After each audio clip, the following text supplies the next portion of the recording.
Hey everyone, welcome to the Triangle Hustle podcast, where life, hustle, and construction collide in the heart of California. I'm Lila, your PPE and safety expert. I'm Rocio, saving you money with insurance and workers' comp. And I'm Frank, for all your trash and disposal needs. Whether you're swinging hammers or closing deals, this show is built for those who want to level up in business and in life. From the job side to the boardroom, we're bringing you real talk, real challenges, and our favorite real wins. Thanks for joining us.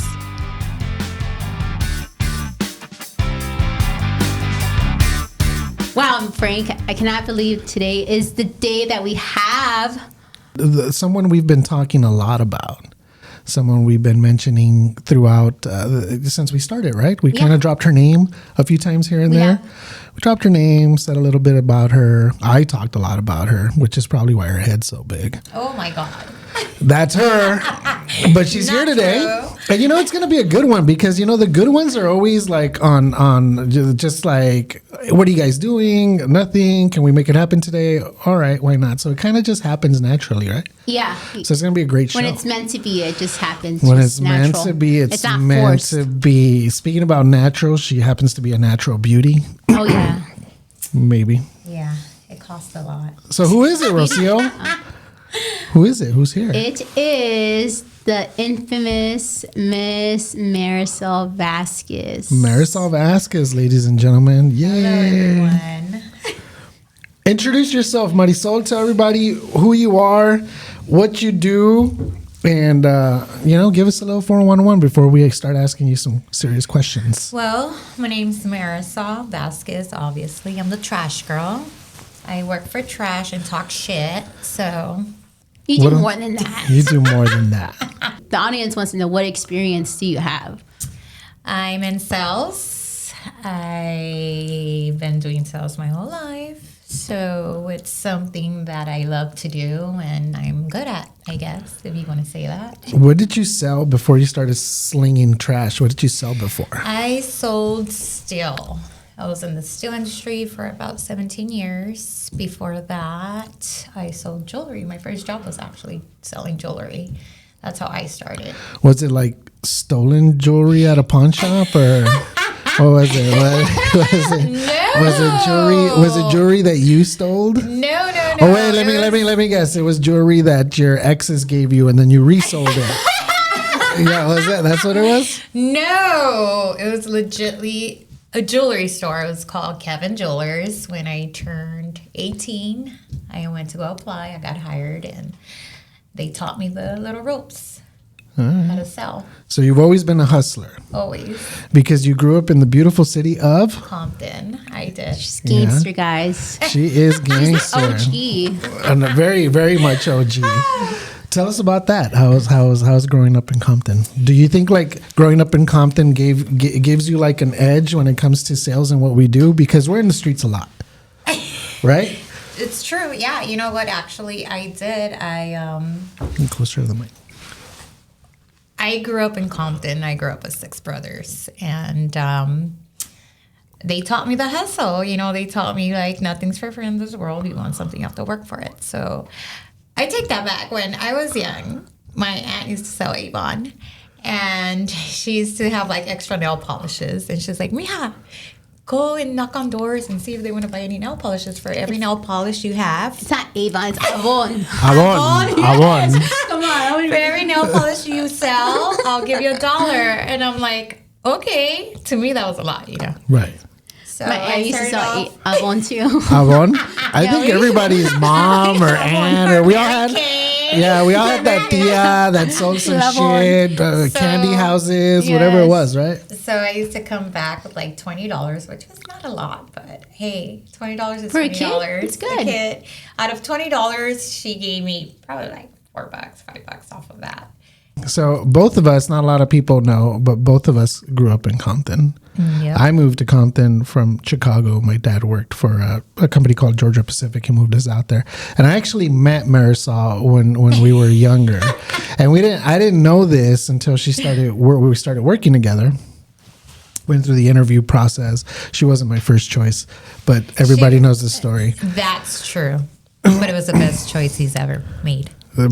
Probably best choice I ever made in my life when it comes to women.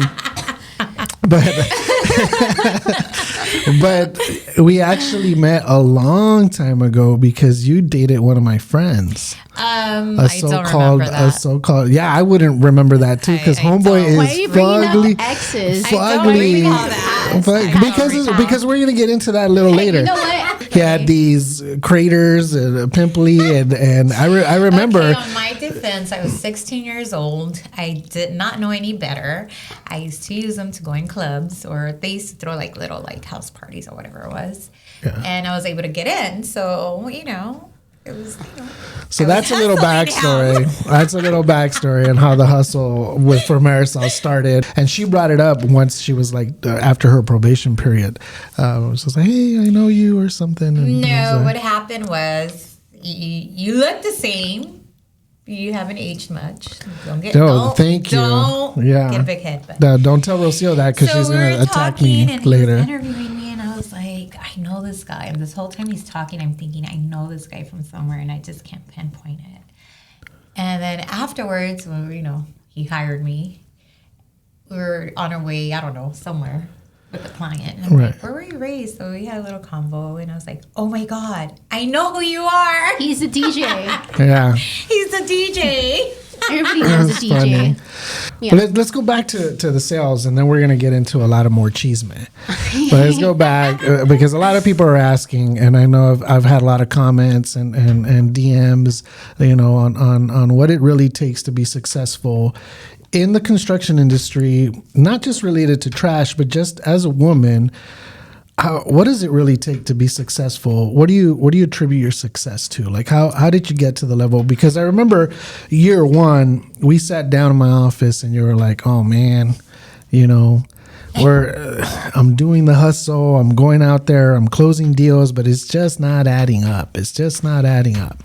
My motivation is one, my son. Two, I love expensive stuff. So. In order for me to get what I want. But I'm assuming that you were probably a good salesperson before your son. Because your son's not that old. I guess it's just, motivate yourself, push yourself.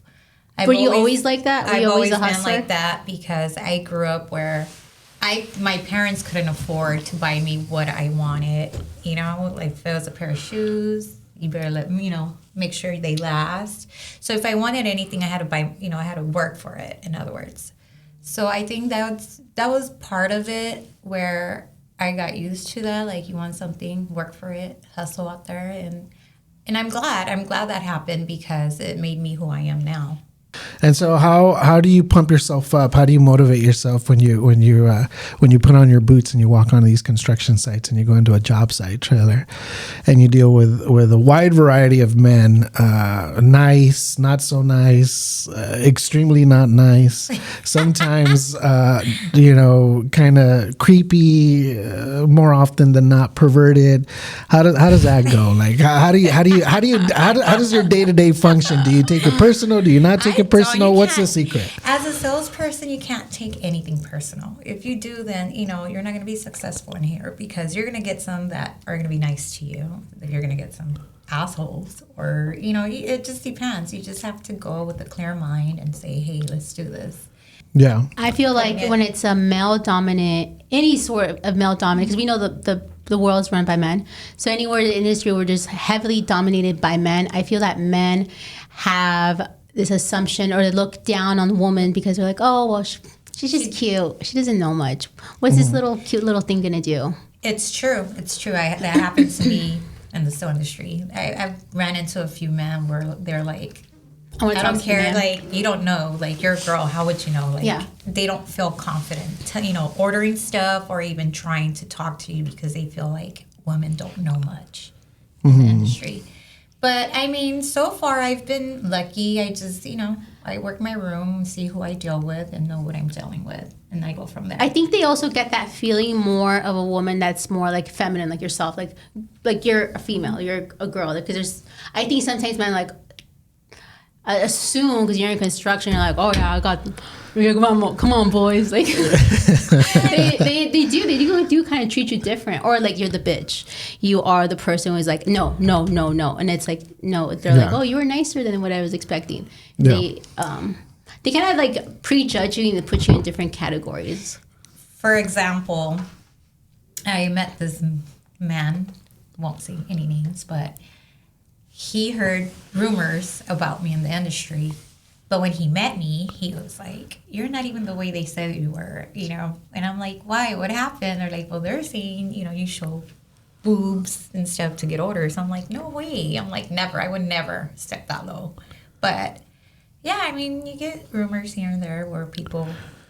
Yeah, it's true. I mean, the industry we work in, you know, with relation to waste, it's really, I mean, you have these huge companies with I mean, the reality is that we're always competing, not just so much to gain an account, but then it's competing to keep it, and then it's competing to move on to the next project site. And a lot of times, more often than not, we're fighting against a slew of people just like us. Not like us, because I don't think no one's like us, but we're fighting a company that's huge and outnumber us. You know, there's a company out there that has 12 construction sales reps that are targeting every single one of our projects every single day.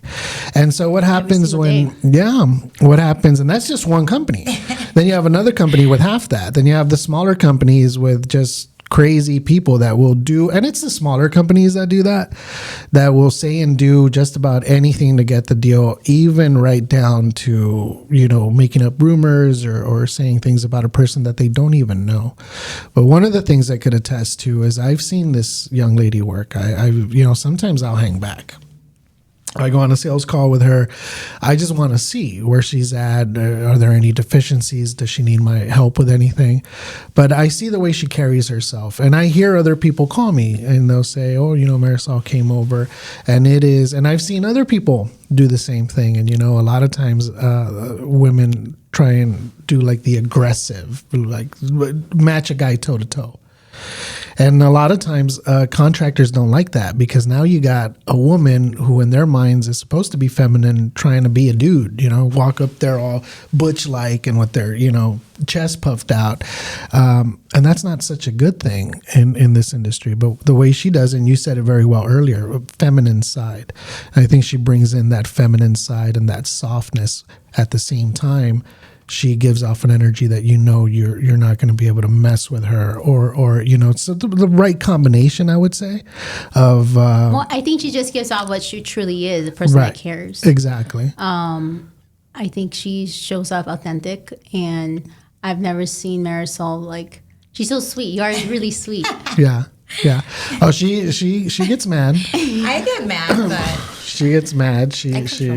But she's a great salesperson in that aspect. She's a great human being overall. So I try. And like you said, I think when you have good intentions and your heart is pure and you go out there people and can feel it. Oh, you know, yeah. when people come in, your energy speaks for it. So Absolutely. I think when you walk into any room, any meeting, how you carry yourself, what you project, because people could feel it. You know, you could come in like fake nice, and it's just like, you know, it just doesn't feel natural. Faking the funk. Have to be yourself. Yes. Don't be someone you're not, because when you start doing that, you know, people are, they feel the vibe. They feel who you are. And if you feel like you're not yourself, then you're not going to do good. Like, for example, me, when I talk to people, I talk to them the way, you know, I am, like if you're my friend. And sometimes that's just me. That's my personality. And it works. But I feel like if I try to be someone else, I'm not. I probably won't do good. Authentic. Because you do have some crazy ass sconca tortas out there trying to take all your projects on the daily and offering much more than just trash services. And but not our Marisol. She keeps it professional 1,000% of the time. And that's key difference. You know, and you know, I'm always asked, when can you find us another Marisol? I'm like, they don't fall off the trees, bro. Sorry. Like, you know, as being a salesperson, it has to be in you. You can't teach sales. It has to come out of your, you know, out of you. That's why I always tell people, can you teach? I can't teach it. It's just something that has to come out naturally.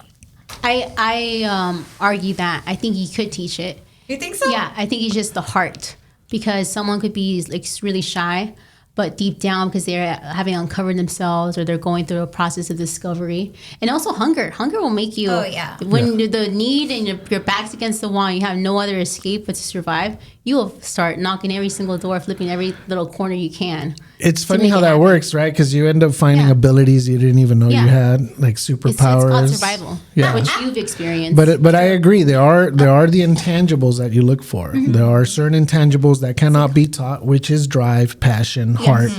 Those are the things that you look for. But then you most definitely could mold someone if those intangibles are there.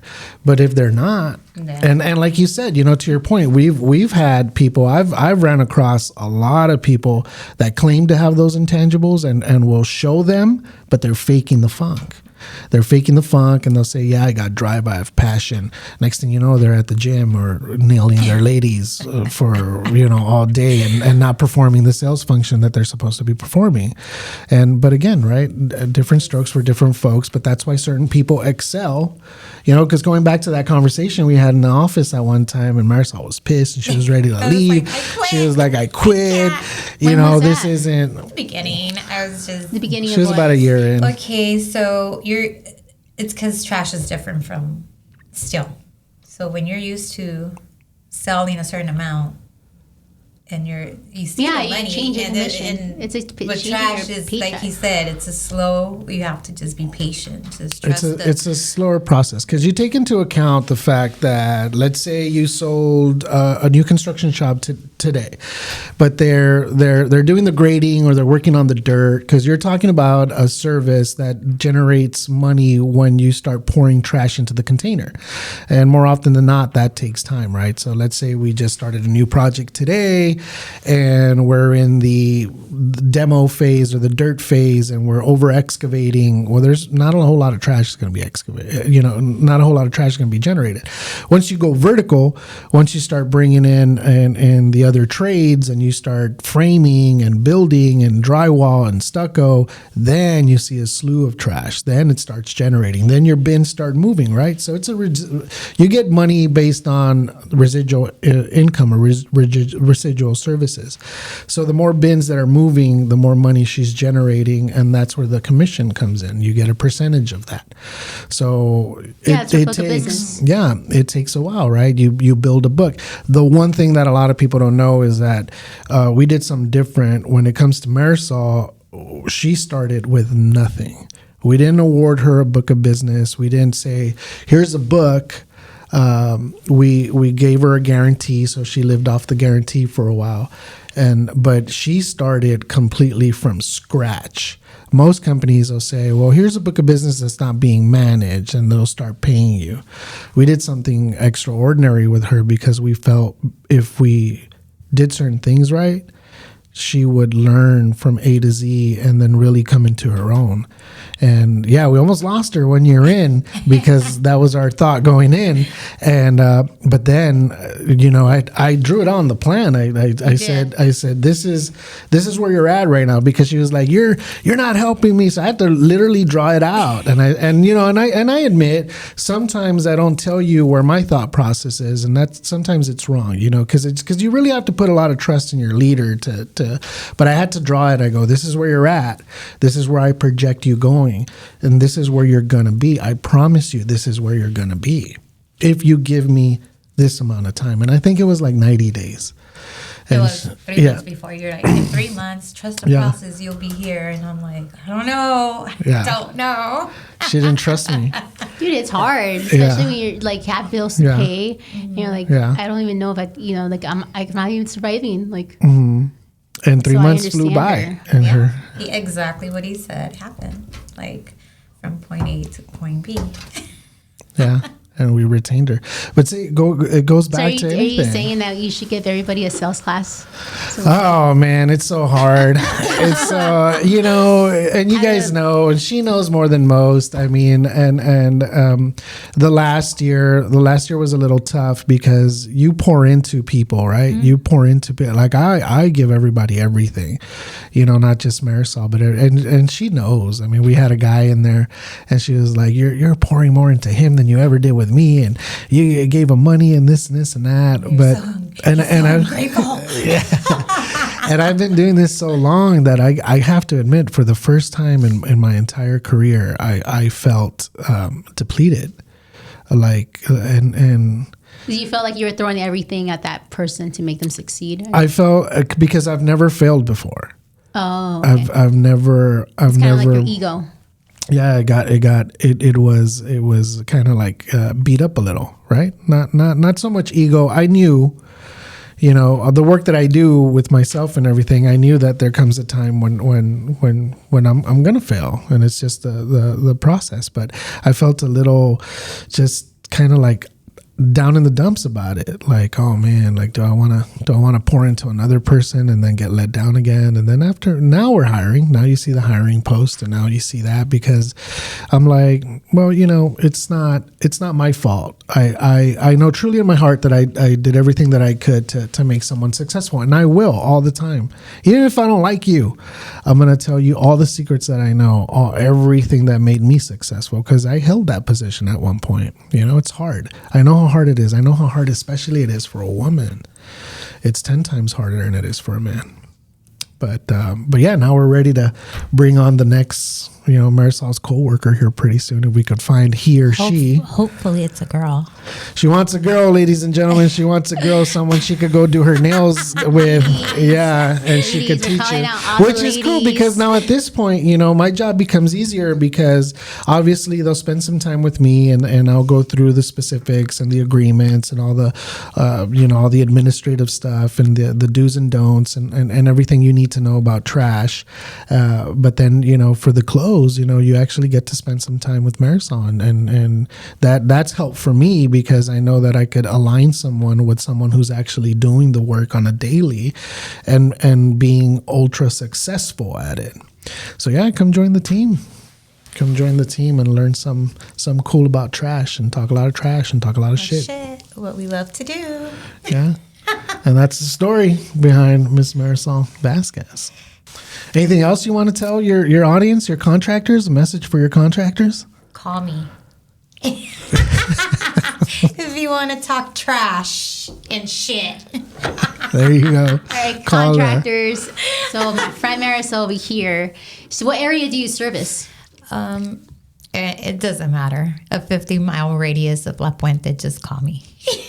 All right, contractors out there, you got a construction site, hit up my girl Marisol for trash bins.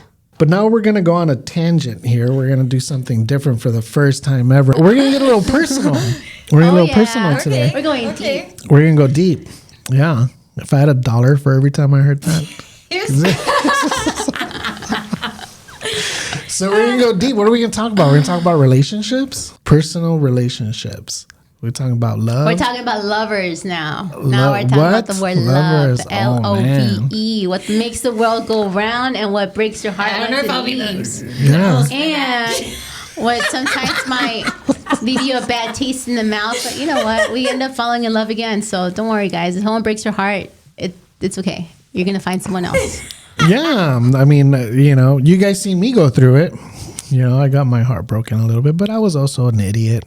To a certain degree. Yeah, I mean, we all make mistakes, right? Everybody's like, no one's perfect. When you think about, I think sometimes the culture assumes like it's this wonderful, magical, beautiful thing. Oh, no. Because in the beginning, it might be just dopamine, especially if the other person is just as crazy as you are, and you guys are both like, love bombing each other. Yeah, and that happens. We do make mistakes as old as we are, and as many life lessons that it teaches us. Because I've been kicked in the ass a lot, and but I'm also grown enough to know that I make mistakes, and ultimately, even after the last serious relationship that I had, I was like, okay, let's analyze this whole situation, and I shared my part with my therapist and my men's group and stuff. And it's funny because I would retell the story and I'd be like, yeah, well, a lot of people do a lot of stupider shit, man. A lot of stupider shit. But it's not just about stupider shit. I think ultimately what it comes down to is, as a partner, how strong are you to really be with someone who at some point in their life needs help? Can you be a support? Is that what it's really about? I think it is. Yeah. Can you go through the ups as well as the downs? Can you fight forward? Can you move forward? Is there a path forward, or are you going to disengage, tell the other person, go fuck yourself? And you said it well a little while ago. A lot of misconception on social media right now when it comes to relationships. Yeah. People push walking away is healthy. Yes. Fix yourself. Fuck that guy or fuck that girl. You don't need her. I think there's a lot of finger pointing, right? Because I think when you're hurt, it's easy, especially in the heat of the moment, you're like, you caused this, you did it. But you have to look at yourself, because when something triggers you, it's something in you that you need to work on. Because I know I've seen videos where I'm like, oh, that's so wrong. But I'm like, wait, hold on. I'm getting upset because that's something, that doesn't rub well with me. But it's, I think when you love someone, it's you fully are committed to them and you hold their hand to the ups and downs, right? Like anything, everything. Right. I think people start to disagree when there's mutual things that people can't agree on. And if there's, too much butt heading or the same thing over and over again, there has to be a moment where it gets unhealthy. And that's when when you need to sit down and be like, all right, is this the make or break moment? Yeah, because it's a lot of work. Yeah. I had a conversation I was just telling Marisol the other day with someone, and it was about, expectations and doing things, right? The performance portion of dating or whatever. If you give someone flowers or take them out on a nice date or something, it shouldn't be expected. It should come because that's what you want to do. But then if you ever put somebody in a position where you're like, well, you haven't done this in like 2 days or 3 days, or you haven't given me a flower in like a week. That's what happens when you spoil people too much. No, I think, but okay. So then that's their problem too, because they shouldn't have done that. That's not their style. Because when you have been in a relationship for a while, you already know what triggers that other person.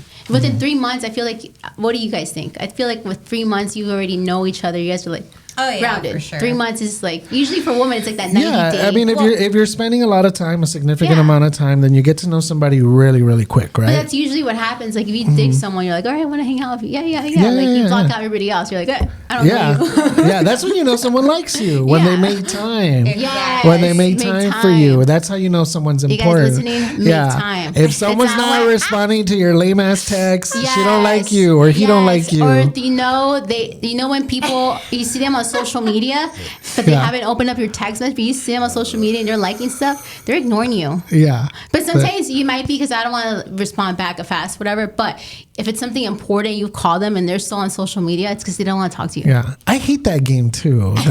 That I saw your text, but out of what is it? Out of what everybody thinks or says, wait an hour before you text back. Wait 2 days. I mean, maybe so. Okay. It's hard because we're all working people. Right. And when you have your significant other, because I have this too, where I'm in the bed and they're calling me, and this is an emergency, but it's just like something, like a meme or something like that, or not important, I will return the phone call later because my clients come first. I'm like, I'm working right now. When I tell your significant other, like, I'm going to be in meetings, like, that means if you call me or whatever, you're not going to get a text back. Yeah. Or Marisol responds the most. And I'm going to throw this out there. She responds the most when she's in the shitter. She responds. Okay. He's like, why are you answering? I'm like, well, you called. Well, don't call. Don't answer while you're in the restroom. I'm like, it's the only place I get reception here right now. Okay, everybody does that. And everybody looks at social media. We're all under shitters. So, I mean, that's no big deal. I think and everybody farts. Everybody farts. Everybody does it. Not that I just farted recently, but I'm just saying everybody farts. Right, Marisol? Exactly. Yeah.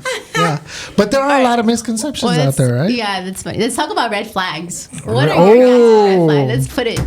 We're going down straight cut. Well, recently, you know, I went on a 2-month dating app to keep myself busy, and there's, you know, I'm not saying that I'm perfect. I'm nowhere near perfect, and I got a lot of fucking red flags. You know, we talk about character traits. I have some character traits, but I'm fully aware of them. Because I do the work to try and fix them, and I'm never gonna be perfect, and I don't want my significant other to ever be perfect either, because you know, no one's perfect. But there are a lot of people out there that do have issues, whether it be jealousy issues or commitment issues or whatever, right? But they haven't come to the realization that they have these issues, and they mask them. And what I found, because I ended up deleting the fucking app, and because Marisol saw it got too much, and I'm not saying I can't do it. And I'm not like a fucking 10 or a supermodel or whatever, but I hold my own. You know, I'm you know, as fucked up as I am, I'm successful, and I'm fun. I'm a good time, but these people, they haven't come to the realization. I've come to the realization that I need a lot of work, and I'm working on certain things. But these people, they hide it behind drinking, and they think that moving really fast from one person to another without having done the work, you're only perpetuating that shit, and you're only making it worse. Mm-hmm. And then they stop taking accountability. And then another thing that I found in the 2 months, and you guys know this shit because I would share it with you guys. Another thing that I found was the level of expectation for a man. I don't know the woman's side, right? But what I encountered, the level of expectation is through the roof. You know, I went out on a date and with this young lady, and she brought a list, like, you know, fucking list. And I was like, oh, fun, a list. This happened during the week. I hadn't even eaten all day. And I can't wait to look at your list. Someone brought a list in a date? A fucking list. Like a list. Like a fucking checklist. You have to be ballsy to do that. I don't know if she had balls or not, but I'm assuming at this point anything. For that? Yeah. She wasn't ugly. But you know what they say. If you have the wrong attitude, you could be a 10 and fucking look like a 3 in my eyes. Yeah. You know?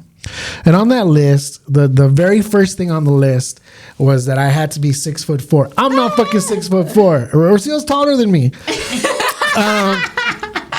And then right there, you know, I saw it as a good opportunity, and I, because I joke a lot, and it was 6'4", and I'm like, didn't make the cut. Sorry, guess this will be our last date. Oh my God. And after the 6'4", she's like, no, I'm willing to make an exception. I'll make an exception in your case. And I'm like, oh, aren't I lucky? And then it went from the 6'4" to you have to make over $100,000 a year. You have to have all the time in the world to treat me like a princess. You have to run to me when I ask for you. It just kept going on and on. Right? I could not believe. I thought I was being fucking videotaped. Like, is this a fucking joke? Like, did Marisol fucking send you? Did Rocio and Marisol put you up to this? And so I stayed quiet right until we got to like the 8th or 9th one, and I just said, "Can I just say something? Can I?" And she goes, "Yes." I said, "At this point, I would rather get a Chihuahua." This is before I had Thor. I said I would rather get a Chihuahua, and she goes, "Did you just call me a fucking dog?" I said, "Ma'am, I didn't call you a dog. I said I would rather get a dog." And she was like, "What?" And I said, "Let me just talk about your list." I said, first of all, I'm not looking for a princess. I'm looking for a queen. Number 2, I don't know what your thoughts are about financials or you know, given the current state of the economy, or $100,000 is not a lot of money.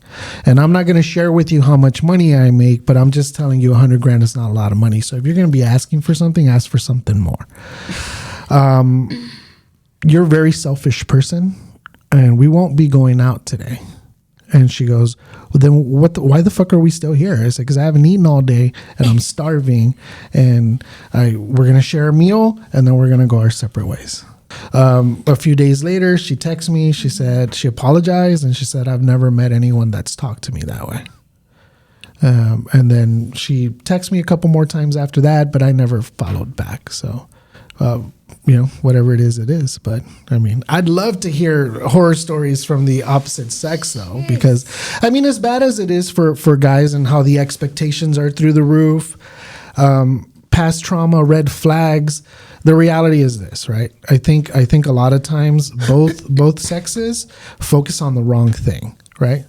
You focus on what can this person do for me financially, does he own a home? Does he have a home? And I think we don't look for what we talked about earlier when it came to sales. I don't think we look for the intangibles, and we should be paying more attention to, is this person caring? Because I could give two shits. You can't get that off the first date because everybody puts up their best. But that's what I think that we're not doing, right? When we should be focused on that, and that takes time, right? That takes time. But I think we should be asking a slew of different questions. How's your relationship with your father? How's your relationship with your mother? True. They're going to treat you the way they treat their parents. Mm-hmm. Yeah. Oh, yes. The way they treat their parents is that's what's one key thing. You have respect for them. You have respect for your girlfriend. Yeah. But I do think a lot of us come from past traumas, and I don't think that should define someone, because it's like, okay, they have it healed. Everybody has problems. You've had a horrible heartbreak. You've been through the ringer. Your mom left you. Whatever the case is. But it's going through you. Have you healed instead of bringing your emotional baggage? Because just like you said, Frank, the worst thing someone could do is jump from one relationship to another relationship, and then also if you jump that quick, that's because you're leaving the door open while you were in a relationship. So don't lie. That did not happen overnight. And we all know there's a lot of liars out there. No, I'm just saying. I mean, I think for men, yes, because men are dogs. Not all men are dogs, but Yeah. None taken. But men go with the eyes. So they see a hot chick, whatever, I'm going to go ask her. Like, for a man to go as easy, like, I got her number, I'm going to see her tonight, because that's just men. Women, on the other hand, no, we don't do that. Maybe, like, the exception. But we are, most of the time someone hits us up like that, we turn them down. Like, it's like an automatic response, right? Like someone says hi to you, you're not going to be like, oh yeah, I'm going out tonight. Like, no. You're going to turn them down because you want to get to know them. Well, yeah, right. It goes back to some of the things that a lot of people fight over: social media and who's sliding into your DMs and who's following you. I mean, I've done that, and I've jumped in that rabbit hole, which but I learned, True. I learned, you were in people's DMs or what? No, like the whole jealousy issue and going down that rabbit hole you and were getting jealous because of someone was liking your girl's stuff. But then, or they're liking. But again, why were it you comes. Getting jealous about that? It's just social I have no idea. There's a lot of things. There's a lot of things that were related to those feelings at that time. Before social media. I think once social media started, everyone started, everything changed. I grew up in social media, so for me, it's normal. Changed. Yeah, and so that's what a lot of things so you guys know, because people. I grew up in social media, so for us, it's like a normal thing. Like, that's how we communicated. Right. And see, for people like Marisol and myself who didn't grow up with social media, it's a bit different. The views are a bit different. Your memory. Yes, I do hear that. Memorize numbers. Write them down on your skin. Yeah. Pagers. Yeah. Black books. Literally. Yeah. And I used to know everyone's number by, I was like, now I'm like, oh, let me check my phone because I can't remember this, and that. But no. But you asked me now, right? You asked me now, how would this make you feel or how? So now I don't give a shit. You're going to do what you're going to do regardless of what I say and do. I have absolutely zero control over your actions. Right. Because I'm not with you 100% of the time. I don't want to be with you 100% of the time. So you're going to do what you're going to do. So, you learn from the bullshit and you become better. That's the whole point, right? That's the whole point to every story, at least in my opinion. You've been through a breakup. Okay. Analyze it, extract what was good. Be okay with the fact that you had a good time to a certain extent, and learn from the bad. And then whatever it was, whether it was your fault or her fault or whatever, learn from it and don't fucking repeat it in your next one. And ultimately, you'll become a better version of yourself, and thus the way it should work is you'll find your person and you'll eventually get along because both of you have been through so much. But like I said in the beginning, a lot of people aren't doing that reflection. They're just like, fuck it, I'll go on to the next one. I think it's a new trend. I heard something the other day. Someone said, the best way to get over a man is to get under one. So I never heard that. Really? So, and guys are dogs. And I had my phase where, it was just a piece of ass. And that's all it was, I'm just saying that men are just like, they're just visual. They see what they're, Yeah, everybody we sees do. the eyes, but you guys were like, oh, all but right. there comes a point, and I'm only speaking for myself. I don't know how these other cochinos act these days, because it took me a long time to get rid of my cochino-ness. And look, women are beautiful creatures, and there's a lot of variety out there, and there's a lot of beautiful women out there. But you come to the point where you come to the conclusion what it is that you truly want, or what it is that truly makes you happy. I'm at a point in my life where and you guys both know, it's not just work for me. It's work, and then the programs and the things that we're doing outside of work that give me purpose. It's God, right? So I found God, and I found purpose. And I would much rather be at my men's recovery group on Monday than trying to get laid. Yeah. And that's just what it is. Because I've come to the point in my life, because I've already been there, done that. And what is it that I'm looking for now? Is it a piece of ass? Absolutely not. Can I go to a bar and pretend and order an apple juice and pretend I'm drinking and wear my best suit? Am I successful to the point where I could buy and entertain, a group of people? Can I pick up? Absolutely, 1,000%. I could. Because what's your experience? So I've never really been a drinker, even when I was like younger, going to the bars. What's your experience? I know people use it to like meet people and like hook up and date. What has been your experience of dating people from the bar? Well, sometimes. I've never dated from the bar, or like I met Marisol, many men. be quiet. I met many men. Yes. I traveled a lot, right? In other careers, I traveled a lot. And what do you do when you're sitting waiting for a plane ride? You sit at the bar, and you meet a lot of interesting people. You meet a lot of interesting people, and you engage in conversation. So when alcohol is involved, it lowers inhibitions. Yeah. It makes people more interesting than what they actually are, because at that point, I think it's more interesting because it's new. Anything that's new, right? it's like, oh, okay, what's this? Right. It's like driving a new car. Yeah. Oh shit! Look at me, guys. Yeah. Unless it's a Pinto,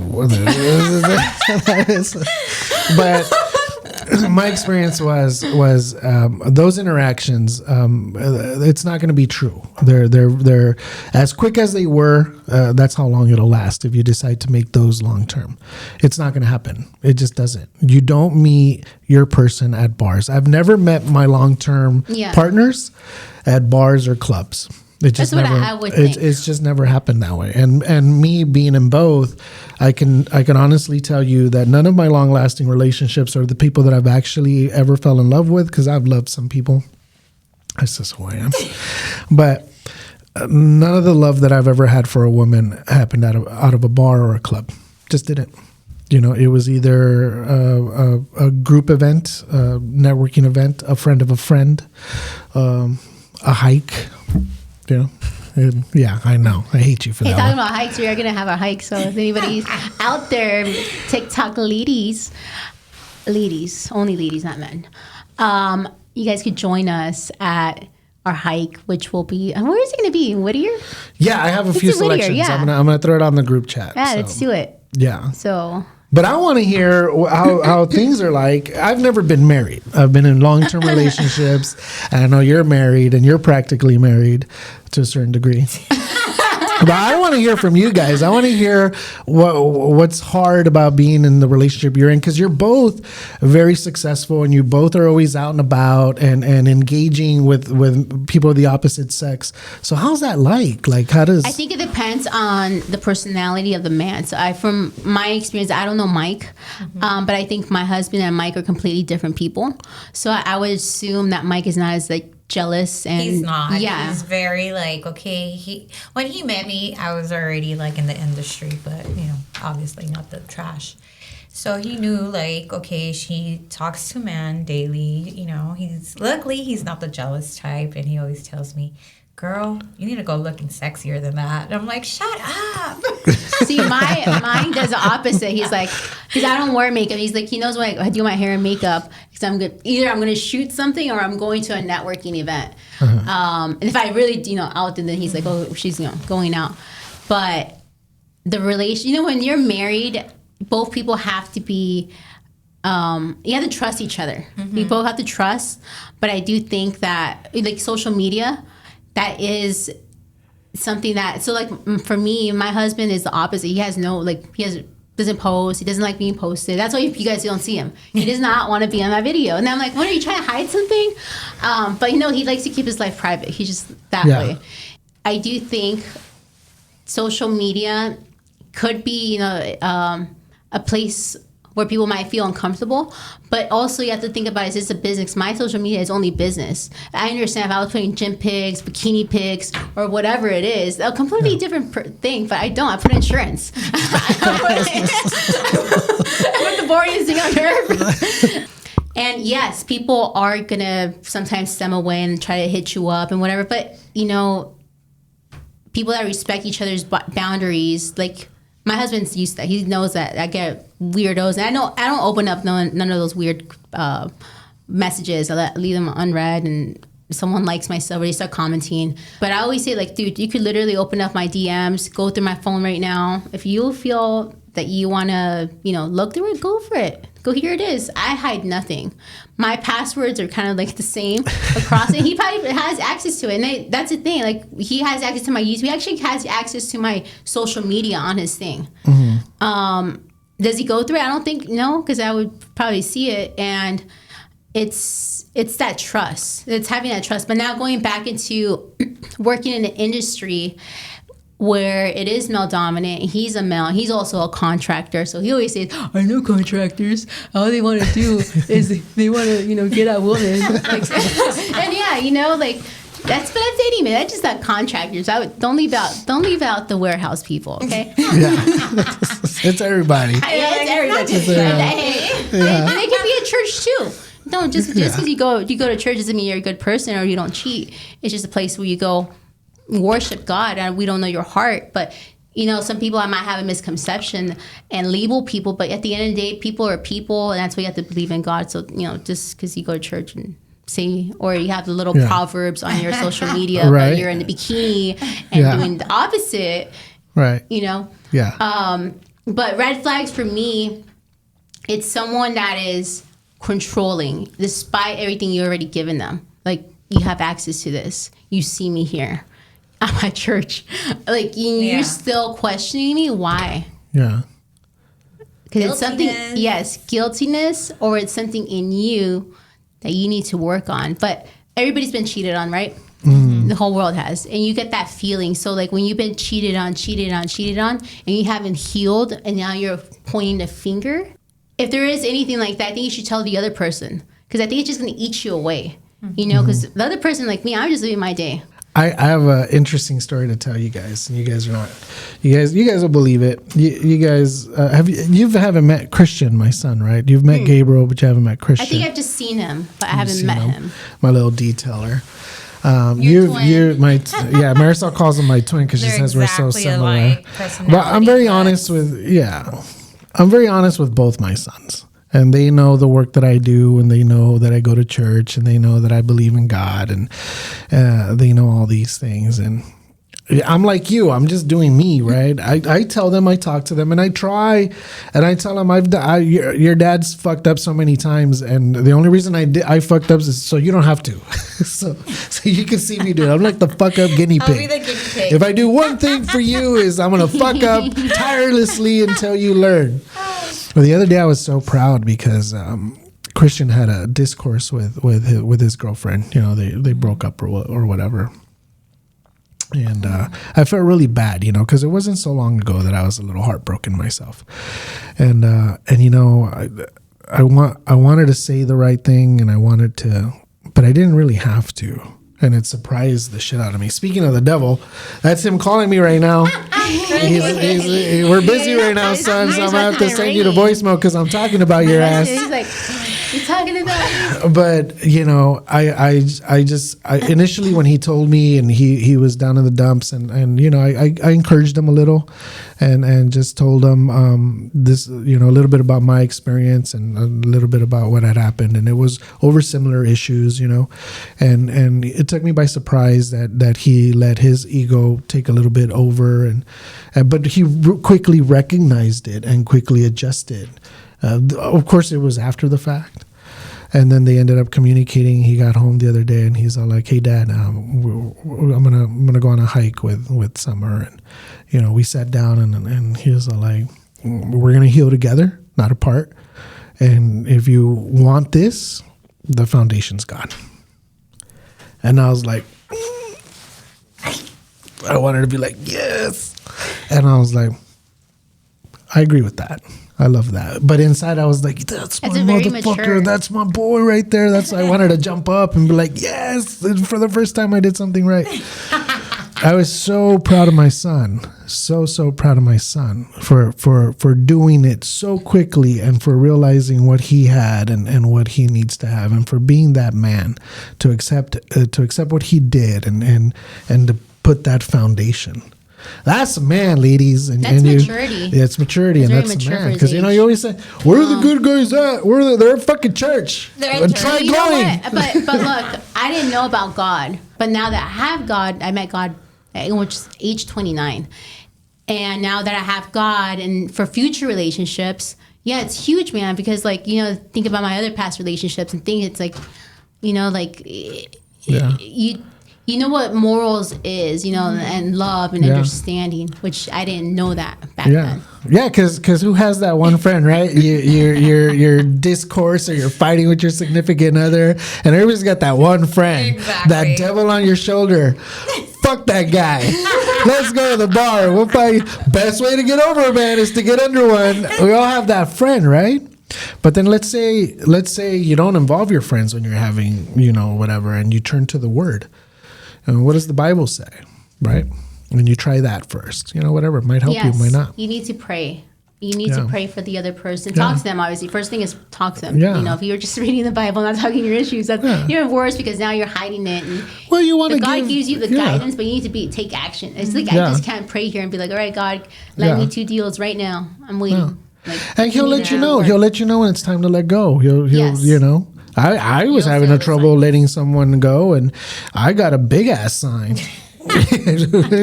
Lied, motherfucker. Time to go. At least you open your eyes afterwards. But you know, I was doing a lot of praying at the time. Show me, tell me, give me something that I know that this isn't for me. Remove what is not meant for me out of my way, please. Yeah, but I'm speaking the opposite end. Like, maybe because you felt that way too when you love someone so much, and you're kind of like, you know, I'm going to stick to it. I'm going to work through it because I love them. And then when there's family involved too, as a marriage, you're like, now you're also married to the family. You care about them. Yeah.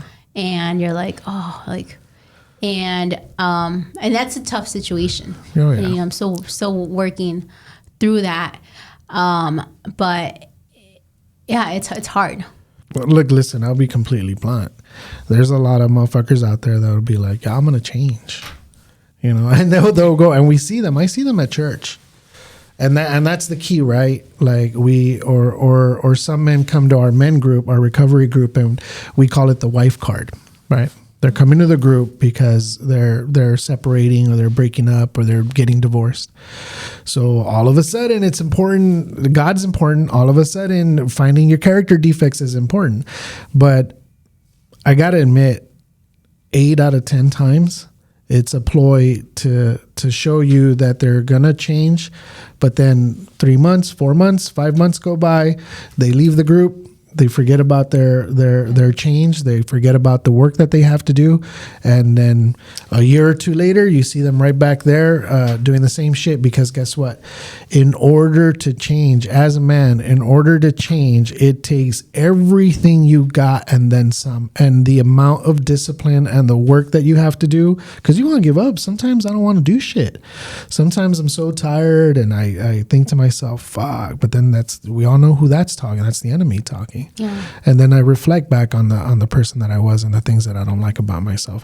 But what I'm trying to say is, a lot of people will say that they're going to change, and they never do. Yeah. They never do. Because most of them are scared of the work that you have to do. Because in order for real change as a man, you have to come to the conclusion that you're not the man you think you are. You are a fucked up version of a man, nowhere near a man. And then you look at a real man and you're like, fuck, can I ever get to that level? Yeah, you can, but you got to do the work.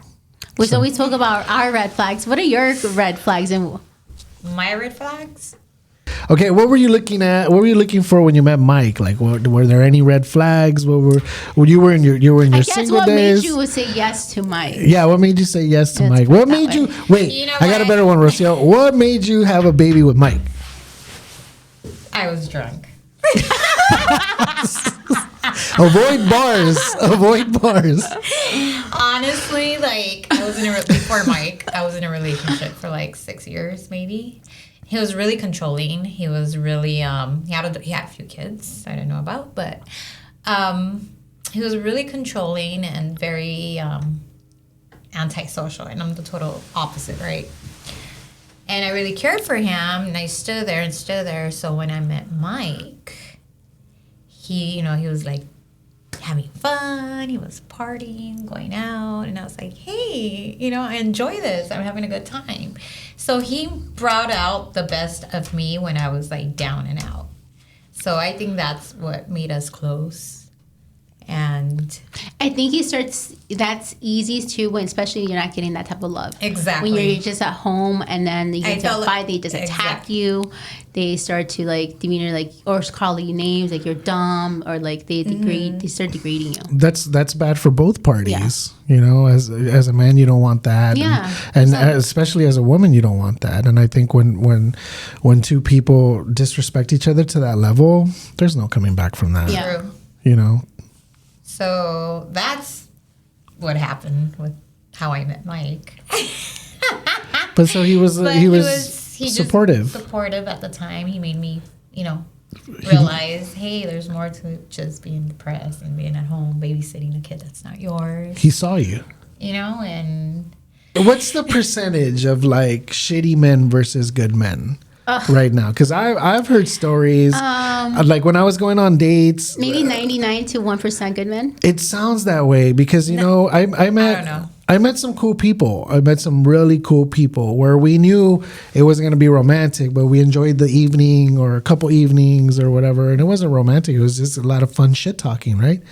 But the stories that I would hear from the woman's perspective were that the problem with dudes now is that nobody wants to commit, no one communicates, no one's transparent, everyone's full of shit, and you could be talking to someone today and then you'll never hear from them forever. That's awful. Ghosting, that's so bad. But it happens a lot now. Dude, of guys and women. That's true.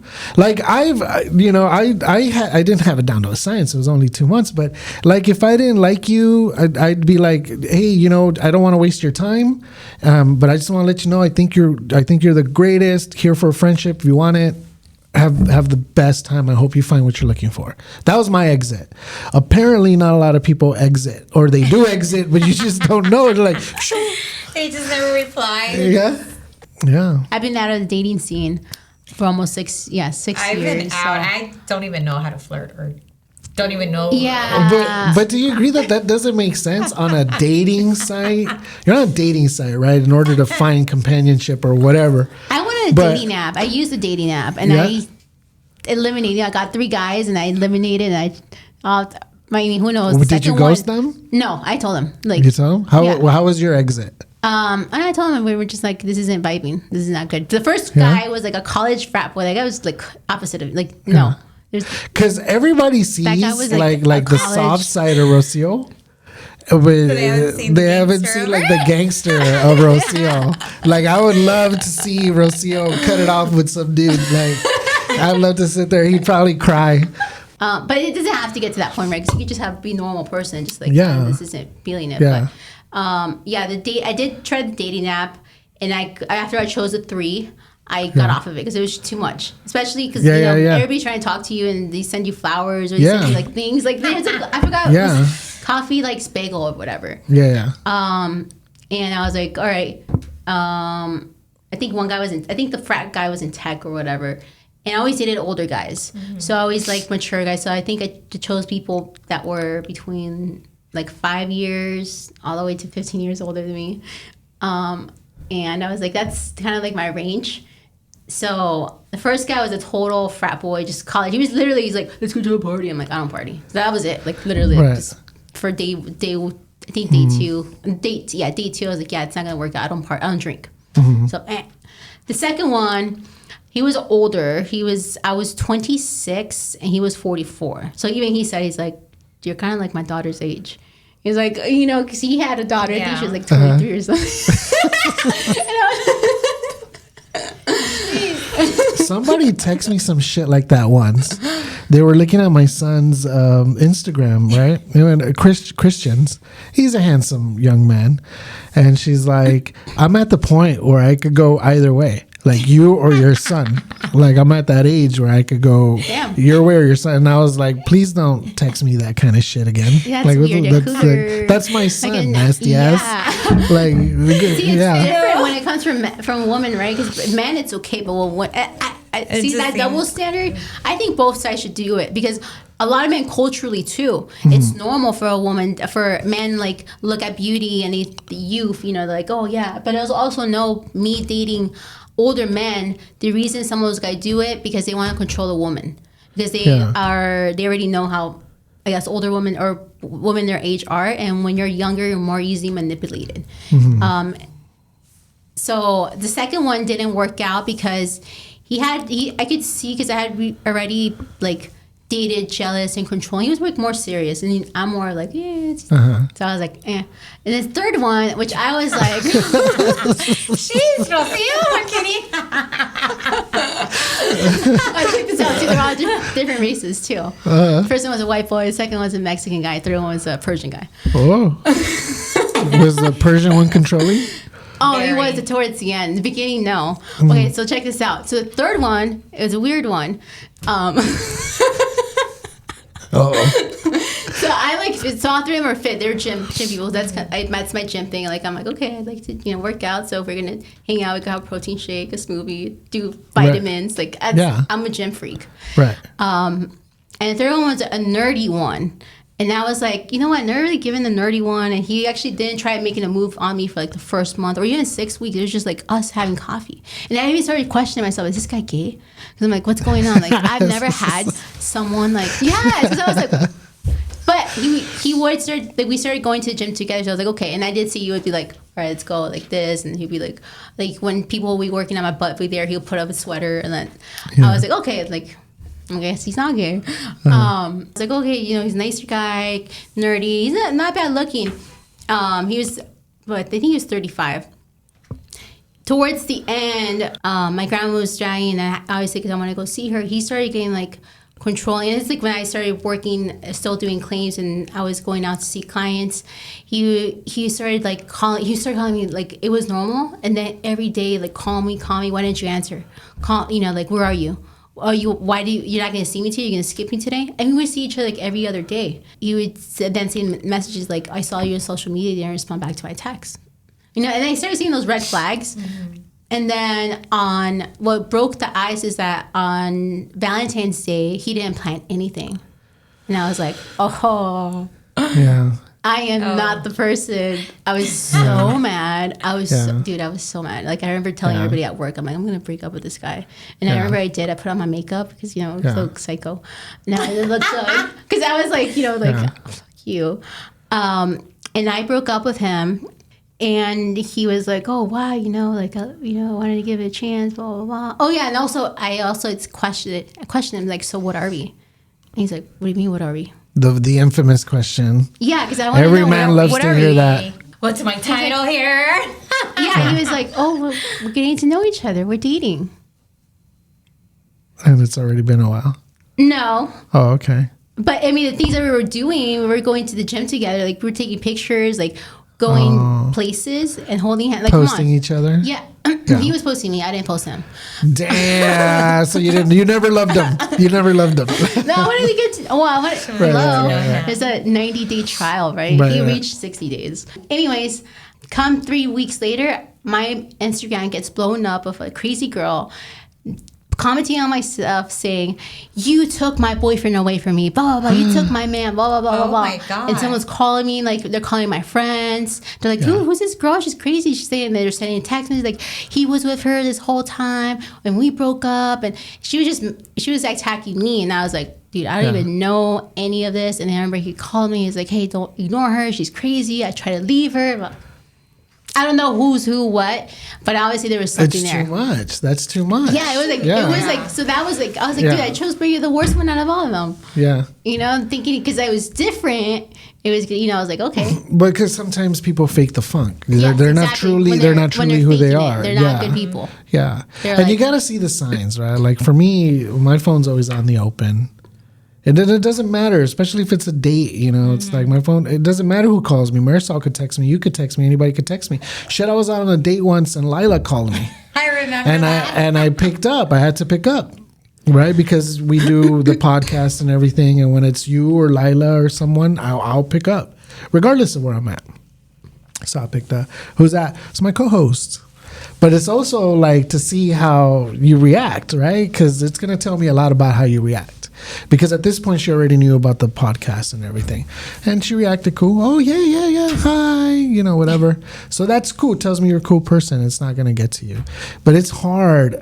One of the things that's hard for me is being surrounded by women like you guys. Yeah. Because that's a little harder. Because a lot of people don't know. They see us on social media and hanging out. And I've had dudes, contractors, fucking text me, you such a lucky fucker or whatever. But they don't know that our relationships expand far beyond just hanging out or going to a networking event. We do a lot of work together. We do a lot of work for other people together. Yes. We have a lot of purpose. So it exceeds that. But it's very hard. I was getting to a point where it's like, all right, she's super cool. And then I think like, fuck, she's going to meet Rocio and Marisol. like, who's that chick? Yeah. And then it's like, man. You have to meet people like us who are confident. Yes. You have to be If you confident. date someone that's not confident, you're always going to have issues. Yes. Yeah. Yes. But Because it's like, I trust you until you give me a reason not to. That's just me, anybody. Because people are like, oh, you're too nice. You're telling me I am too nice. And that's my fault. But it's like, what are you going to take away from me? Like, Yeah.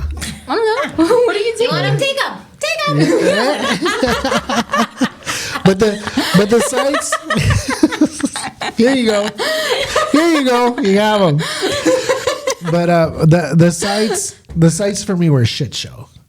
They were a shit show. I did meet someone that's very interesting, but it took, you know, 1 out of like 45 was the number, and it was just a lot. And then the communication, the texting, and that was just a lot. And the reality is this, and you could disagree, agree, or whatever it is you wanna do. We set our expectations high, and we act on the assumption that we're gonna find that the next person is gonna be greater than. But the reality is that everybody's a little fucked up. That's true. Everybody is. Everyone has their issues. And the more time we spend on, the next person's going to be better than the person I was with. Some instances, it was merely a matter of adjusting one thing that you never got to adjust. And that was it. That was the only issue. So what I'm learning now is I'm only responsible to control my own behavior and to do things that are godlike and manlike. And the rest is not really up to me. But as long as I watch myself and I behave accordingly and be that romantic guy, because, you know, like the gifts and all that stuff, I love putting a smile on people's faces. I think that men are natural givers because, like, as a man, you know, like they'll chase you when they want something. Like, when I'm like, chasing any someone, opportunity, like we want someone, they're like they'll help you. Like, hey. Yeah, because I listen. Yes. I listen, right? If I like you, I listen. And I don't remember everything, but I remember certain things, the kind of chocolate you like, your favorite candy, your favorite color, this, any that. man does. So what I do is I'm just listening. And then the one day that I want to show you how much I care about you, you'll get a package with just about everything that you had mentioned. And then you open that motherfucker up and you're like, oh, fuck, he was listening. But yeah, you got to give a man a reason to do that kind of shit, you know? Yes. Like you gotta, it's a 100% when you're really into people. You gotta give and receive, right? So what's our recommendation to the single people out in the world today? Oh yeah, if you're single, there's nothing wrong with being single, okay? Because I took time off and having an actual relationship because I needed to heal. So for people that are single and you want to be in a relationship, don't force it. Like, flow. And the people who are single and comfortable single, stay single until you feel someone that actually, hey, you know what? I want to change. Like, I want to commit. So like, That's what it is. Like that feeling, you know, like, hey, I want something more. Like I want to, you know, like there's a difference. Did you feel the sparks? Yeah. Did you feel the sparks? Between like, this person's attractive. I like this, but this other one, like, all right, I want to build something with someone. What about you, Miss Marisol? Any knowledge you want to drop on people out there? I can't give advice because I need advice myself. Yeah. Well, that is advice, right? That is advice. Yeah. You're not the only one out there. No. We use that word in jiu-jitsu a lot, flow, right? Because you have to get to a level where things are flowing naturally. And that's like the best, because when you're fighting and or when you're practicing and you're flowing with someone, everything just feels natural and it's good. And the movements are there, and I love that you said that, because you should not. My recommendation would be, don't set that bar. Don't come to a day with a fucking list. Don't listen to the bullshit on social media. It's all fucking bullshit. The walking away. There's a lot of bad content out there that I think lead people astray, and all I could say is this: healing could happen alone, it could happen together. It's just how you decide to do it. Don't set the bar too high, because you're always going to be let down. Take people for what they are, because I'll tell you right now, as a man with some success, I could give two shits if you work at a Starbucks. If your heart is pure, you'll have mine. Thanks for listening to the Triangle Hustle podcast. If you like what you heard, please give us a follow, a like, and a share with anyone who might be interested in hustling with us. Leave us a comment. Let us know what other subjects you'd like the Triangle to cover. We'll see you next time.